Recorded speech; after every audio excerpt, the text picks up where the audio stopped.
السلام عليكم. اليوم عنا فكرة كتير حلوة. فكرتنا اليوم غير شكل للسعال الحاد، للإنفلونزا، للبلغم بالصدر. وإجمالا هيدي الأيام عم يجتمعوا اثنين، الإنفلونزا والسعال الحاد، وعم يتشكل بسببهم البلغم القوي وممكن يسبب ضرر كتير كبير. اليوم رح أعلمكم على هيدي الفكرة يلي رح تقضيلكم على هيدا الموضوع بلمح البصر. أحبائي، أنا بنصح الكل إنه يجربوا فكرتنا لليوم. بس أول شي، إذا حبيتوا هيدا المحتوى وأول مرة بتفوتوا لعندي وحابين يصلكم كل ما المحتوى اللي عندي وكل جديدة وكل الإشعارات، ما عليكم إلا تنزلوا لتحت لأسفل الفيديو في كلمة صغيرة اسمها اشتراك أو سبسكرايب، اكبسوا عليها وكبسوا على كلمة الكل وفعلوا الجرس. بهيدي الطريقة بتكونوا انضميتوا لعائلتنا الكبيرة، ويا أهلا وسهلا فيكم. وما تنسوا طبعا إنكم تشيروا الفيديو كتير كتير كتير ليوصل لأكبر عدد من الناس، لأنه فعلا الفكرة أنا جربتها واعتمدتها. بداية أحبائي، أنا بحاجة للبامبرز مثل ما شايفين، حفوضة، حيلا نوعية حفوضة موجودة عندكم بالبيت مثل ما شايفين. وأنا بحاجة كمان لزيت الزيتون. بكل بساطة زيت الزيتون يلي هو موجود تقريبا صار بكل البيوت. زيت الزيتون كتير مهم لكل الأمراض أحبائي. الأمراض، كل شيء أمراض بقلب الصدر كتير مهم، للأوجاع للمفاصل. فأول شيء أحبائي رح جيب أنا هون عندي، رح نحط الحفوضة على جنب أو البامبرز، وبدي أجيب المقلاية. أنا حطيت فيها شوي صغيرة من زيت الزيتون. بدي نزل بقلبها، ارجع كمان شوي، وبدي حطها على النار أحبائي. بدي سخن الزيت بس هالقد بكفي على النار، وكمان بدي سخن البامبرز على النار لحتى يدفى. شعلت هون النار ورح جيب البامبرز مثل ما شايفين ودفيه بهيدا الشكل. مش احرقه، بدي دفيه لحتى يدفى، يصير كتير دافي.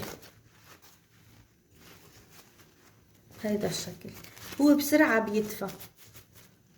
هون انا بكون دفيته كتير منيح. هلأ بدي جيب الزيت وسخنهم على النار مثل ما شايفين.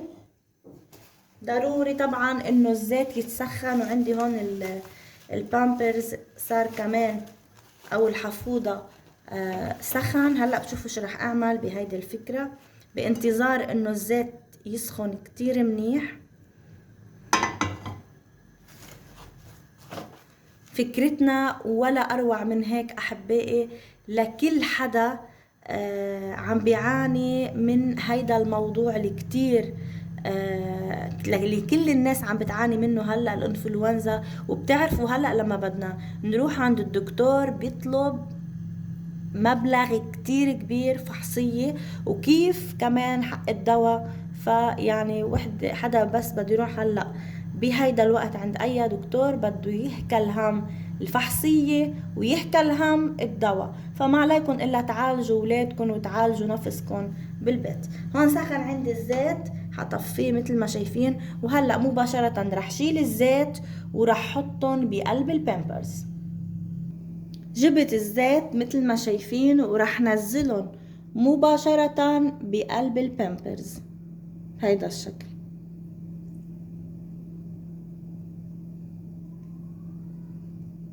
بهيدي الطريقة مثل ما شايفين.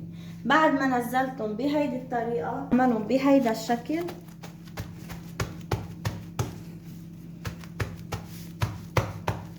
كبسهم كتير منيح. عندي الحفوضة دافي كتير. هلأ شو بعمل؟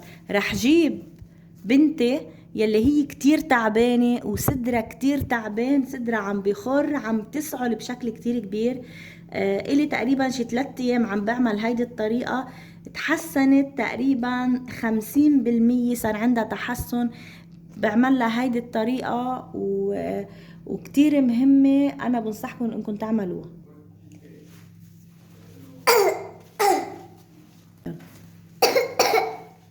هون مثل ما شايفين أنا جبت البامبرز ولفيته على صدر بنتي بهيدا الشكل. شفتوا كيف؟ بهيدي الطريقة. شو بنكون عملنا؟ بنكون عم ندفي صدر الطفل. شفتوا كيف مع زيت الزيتون؟ اكيد بهيدا الشكل كتير رح يستفيد. واكيد شو بدنا نعمل كمان؟ حنجيب حيلا منديل، حيلا شي بهيدي الطريقة. شفتوا كيف؟ بنرجع اكيد بنلبس الطفل كتير منيح عليه ومندفيه. شفتوا كيف؟ بهيدا الشكل.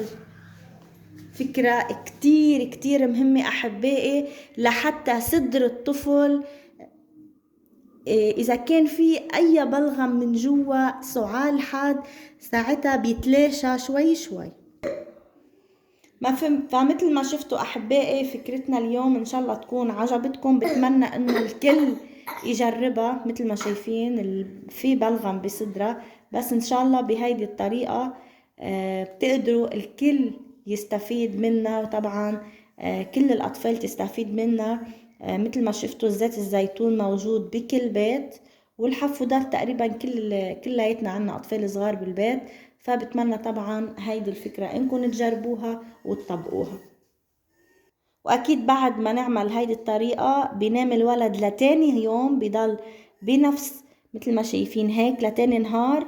فرح تلاحظوا الفرق. اصلا كانوا اماتنا يعملوا نفس الطريقة، بس اكيد يحطوا لنا فوط مع زيت الزيتون او يدهنوا لنا صدرنا كلياته بزيت الزيتون. هيدي المرة مش رح ندهن الصدر، رح نحط على البامبرز ومباشرة نحطه على الصدر، ويكون كتير دافي. يعني البامبرز حيزيد من الدفى للصدر، وساعتها بهيدي الطريقة أحبائي رح يستفيد الطفل. خليني هلأ انتقل لآخر فكرة، إن شاء الله الفكرة اللي بعدها تعجبكم وتحبوها. شي نهار جربت تحطي قنينة البيبسي بالهوفر، اليوم رح نحطها بالهوفر لنعمل فكرة كتير مهمة. بداية رح جيب قنينة البيبسي ورح قصها كلياتها بهيدي الطريقة. قسمت القنينة بالنص مثل ما شايفين. انا بدي استخدم هيدي الميلة، هيدي ما إلها عازي بالمرة. شوفوا شو رح اعمل. رح جيب نبريش الهوفر ورح بلش دخل القنينة الى الداخل بهيدا الشكل مثل ما شايفين. شفتوا كيف؟ وبدي اعمل من تحت بهيدي الطريقة، بعملها بهيدا الشكل. شفتوا كيف؟ ساعتها بقدر دخلها لداخل الكنبيات، لتحت الكنبيات، وساعتها بقدر هوفر فيها كل الاوساخ بكل سهولة.